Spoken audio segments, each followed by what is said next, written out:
John, lovely to meet you. How are you today? I'm very well. How are you doing? Good, thank you. Good. So we're here in London. How are you enjoying your time in the UK so far? London has become one of my favorite cities in the world. Yeah? Yes. Oh, good. That's good to hear. So obviously we are here today to talk about your new film, Playing with Fire. So what can you tell us about the movie? It's a fun ride for the whole family. It is based around the world of firefighting and smoke jumping. And I think when you look at the poster, you know exactly what you're going to get out of the movie. And I think that's a good thing because it does over-deliver in that aspect. It's literally a movie you can take all ages to, and everybody's going to have fun and laugh. Excellent. I've seen it. I loved it. So I can guarantee that's true. Okay, so today we have brought a bit of a fun prop for you to play. Okay. So here we have a fire engine, which as you can see is on fire. Yeah, so we're going to need your help to put this up, put the fire out. So on the back of each of these bits of fire, we have questions for you. Okay. So if you could pick your bits of fire, then hopefully we can put the fire out together. Okay. We have two types of questions for you here today. We have a regular question about the film, and also if you find one with a yellow sticker on the back, then it's part of the Girl Talk Babysitting Challenge. Okay. So we want to know what kind of babysitter you'd be. Okay. Sound good? Yeah. Okay, let's put this fire out. Sounds great. All right. Yellow star. How do you win grumpy kids over? Any party tricks?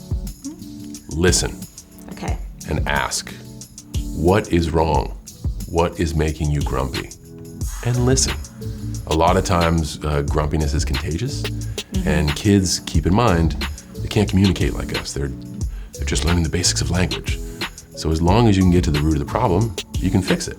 And if their ask is unsustainable, like, oh, I want chocolate constantly until I pass out, you probably kind of have to go into a deeper conversation. But ask and listen. Nice. And do you have any party tricks that would win them over, do you think?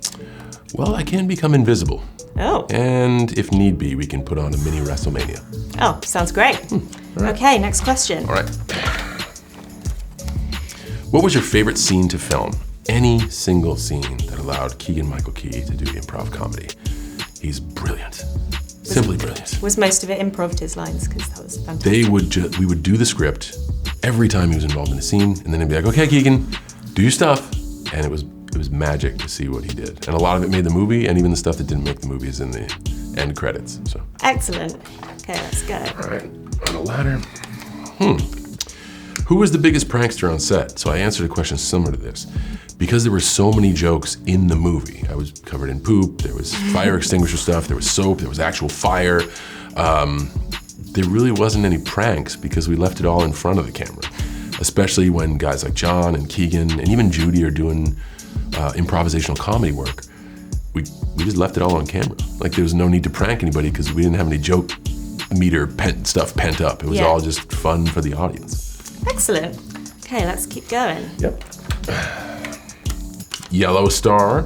What is your go-to babysitting snack?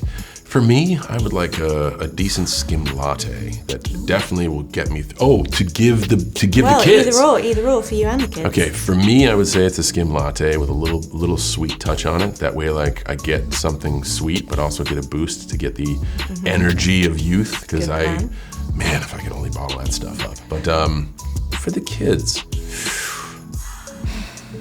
so the responsible adult in me wants to say something healthy. But then again, it's a snack. I would try to find something, and I don't know what this is yet, in between healthy and semi-sweet for the kids.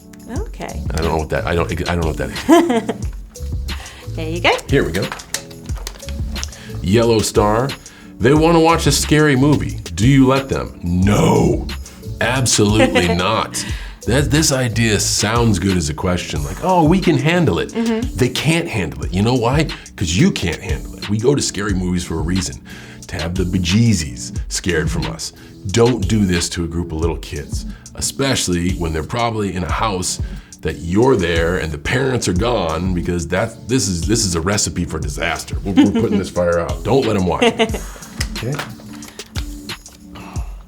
What is it like working with the dog? The Mastiff was beautiful and so well trained. And sometimes, the Mastiff would need a little bit of time to get its lines right. But at the same time, when you watch the material on film, it's well worth the patience that it took. Like, It was awesome to be able to work with such a beautiful animal.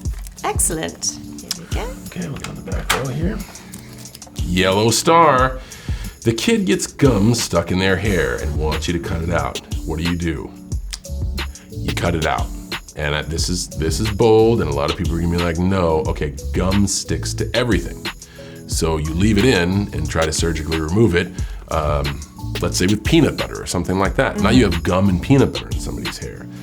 Bite the bullet, take it out. If you really have the resources and time, and business hours are still going, see if you can bring them for an impromptu haircut, which is a nice way to fix it. Think of it as like going to the hospital for your hair. If you have an emergency, you're gonna go to the hospital. And if it's something you can't handle at home, you go to a professional. Cut it out. So yes, cut it out. Good stuff, here we go. Yeah, yellow star. The kids want to play with their new karaoke machine. What song do you sing? I would sing like slow crooning tunes. Oh yeah? To totally kill them. Totally. But then they would take the karaoke machine away from me and sing poppy, upbeat stuff that I would have to join in with. And I would definitely do that.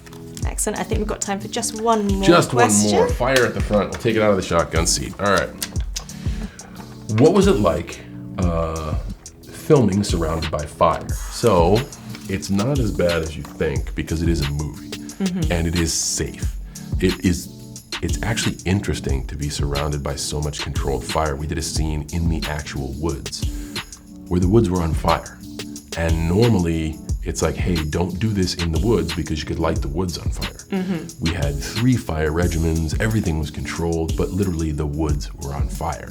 And all the fire stays really small until they call action, and then it's a blaze. And I'm saying this with the weirdest truth. It's like you still feel safe. You never once feel as if you're in harm's way. But it really looked spectacular, and the forest was burning. So it was fun. Excellent, thank you very much. Well, I think we put out most of the fire. Yeah, I think they can handle it from here. Yeah, you did a pretty good job. Excellent. Well, it's lovely to speak to you. Thanks so much, you very and much. good luck with the film. Thank you.